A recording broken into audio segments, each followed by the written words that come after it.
Welcome everyone to Everyday Politics. It's your boy Bruno.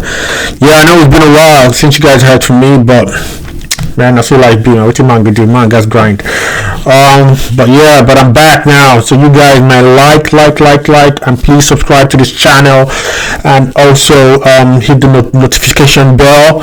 So whenever I upload any content, you guys get it first. Man, there's so much going on in Nigeria right now that I don't even know where to start. But I'm gonna play this video from Governor Ortum of Benue State, where he made a really bold statement about the insecurity situation in Nigeria, and also the federal government respond to the Fulani Herdsmen menace. So you guys watch, and I will come back and let you guys know what I think. This country belongs to all of us, and the federal government, the presidency, must act fast, because time is going. From north, west, northeast, north central, southwest, southeast, south, there is general insecurity, and this is being propelled by herdsmen. I want to repeat again, I have made it a petition to the presidency and to all security agencies before, that if they want peace, Mayor Tiala must be arrested. These are people who have owned up. They have taken responsibility that they have killed, they maim, they rape, and do all sorts of atrocities. And yet their leadership is in Abuja, and nobody is confronting them. And until these people are arrested, when I talk, I was being castigated.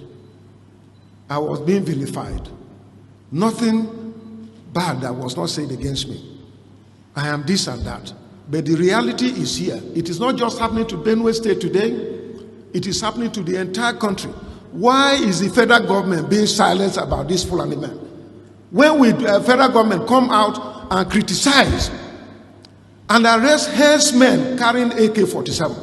When are they going to do that? Are we second citizens in this country? What gives Fulani man superior to any other person, to a tip man? I am not their slave. A Benue man is not a slave to any Fulani man in this country. And so federal government must do this. At a point in time, the federal government came out with a policy through the police that even those with license, den guns, double barrel and pump action should surrender to police. How many times have the presidency come out to condemn that Fulani men are carrying AK-47 all over the place? This is not correct. We stand for justice, equity, and fairness.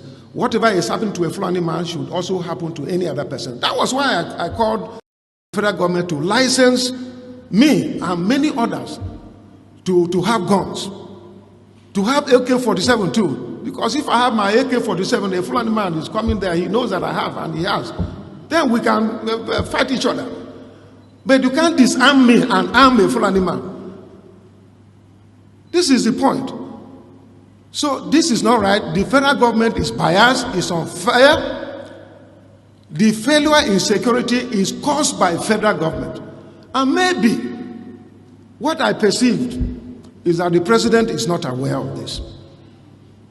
Because if he were aware, he will stop it.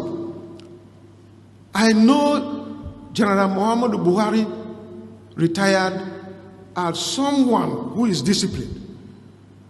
But the people around him, sycophants and mediocres, are not willing to let him know the pains that Nigerians are going through. Mr. President, in case you're listening to me, I want you to know that your people, Nigerians, you promised Nigerians that you'll be fair to all. You said that you will be for everybody and for nobody. And now it will appear that you are just for Fulani people, because nothing is coming from you to give the people confidence that you are their president. You are the president of Federal Republic of Nigeria. You are not the president of Fulani. You are the president of everybody. And I owe you a duty as a stakeholder in this nation to let you know that what is going on is wrong. And this had the potentials of dividing this country, which will not be in the interest of anyone. Some of us believe in the unity of this country. We believe in leadership, that every leader comes by God. But we have the responsibility to advise you when things are going wrong. It is not everything that I know as governor, but I depend on lieutenants. So you must depend on us. The whole country, those who are silent, are doing that as sycophants and mediocres. They're not willing to tell you the truth. The Bible says you shall know the truth and the truth will set you free. Mr. President, if anybody is deceiving you that all is well, it is not well with us here in Benue State. And what I can hear from other states, it is not well with Nigeria today. You must act fact before it is late. So this question of erasing those who oppose to Fulani men. I also heard about the press statement issued by the presidency when the governor of Ondo issued a 7-day ultimatum that the Fulani should leave the forest. The presidency came out swiftly and said that it is wrong for him to say that. But when people are killed in Benue, killed in Ondo, killed in Ekiti, killed in Taraba, killed in Jigawa, killed in Zamfara, killed in all these places by these herdsmen, and they come out, there is one Fulani social cultural organization called FUNA, who came out and claimed responsibility and said that they are going to do more. They will mobilize Fulanis from all over the place to come and take over Nigeria, that it is their ancestral land. Presidency did not say anything. But they quickly ordered the arrest of an activist who stood up to speak and to work against his people. What else will you do? Okay, so yes, so that was Governor Ortum of Benue State. Man, the guy really, I give this guy kudos, man. This guy has really said a lot, and it takes, what I mean, like serious balls, man, for the sitting governor to actually make such statement, accusing the federal government of complicit. That's some serious statement to make, and to be honest, like it's no rocket science to figure this out, especially with so many contradictory statements coming out from the federal government in regards to this insecurity situation going on around the country. One time they will say, "Oh, it's foreign headers coming from Mali, coming from Niger, coming from Chad to come into the country to cause all this insecurity and killings." But the question is, what are you doing about it? What are you doing? What the solution you should be bringing out is, how can we mount our borders to stop these headers from coming into the country? What are you doing in regards to the ECOWAS protocol that allows for free movement within West Africa? What are you? Those are the steps you should be taking. But rather, the only solution the federal government can bring out is cattle colony, grazing reserve. What do they call it again? Ruga. Like how is the solution for foreigners coming to our country to kill us? And the solution is to give them land for Ruga or cattle colony. Does that really make sense? Why are they telling us that foreigners are coming to kill us, and the other solution, Ruga, to give them land? Like, how does that make sense?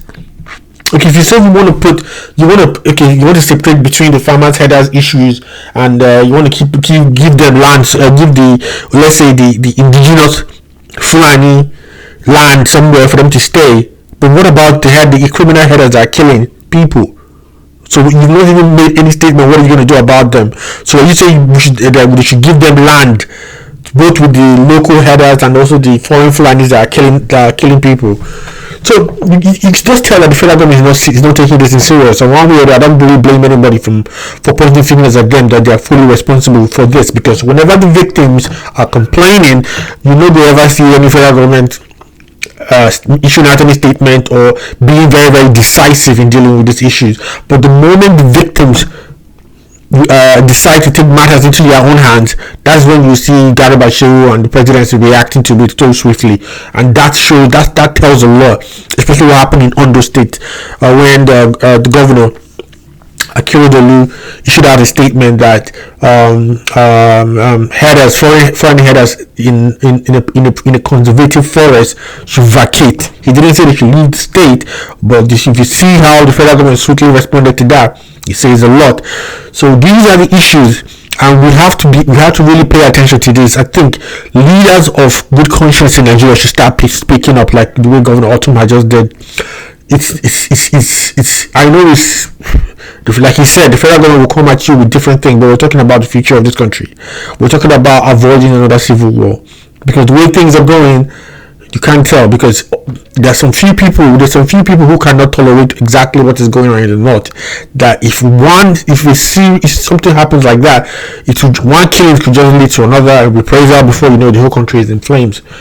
So leaders of good conscience need to start speaking up right now and salvage that country.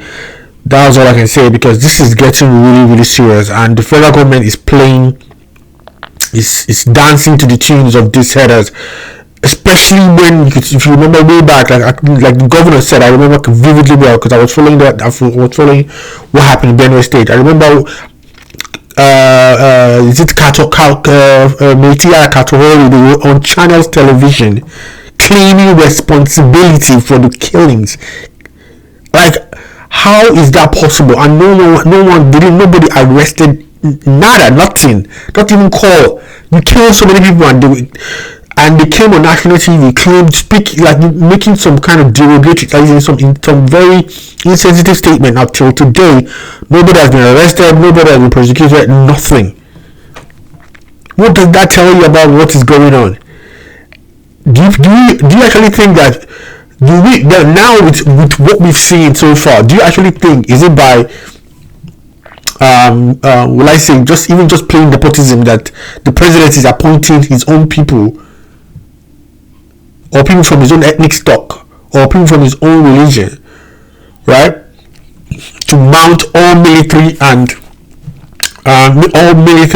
defense and security parastatal in Nigeria? I think it's by design. I think it's by design.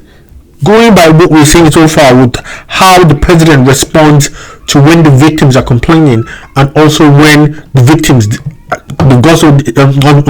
rise to defend themselves. So you could see the clear contradiction in it. So it's not out of the realms of speculation that what Tiwa Danjuma said a couple of years ago, that it's factual. We can see it now, that this complicity within the security architecture in Nigeria. So I think this is time for everyone to speak up. That's why I think I'm back now. We're going to be talking about a lot of things going on in Nigeria and also in Africa at large. So you guys subscribe to my channel, like, share, comment. Let's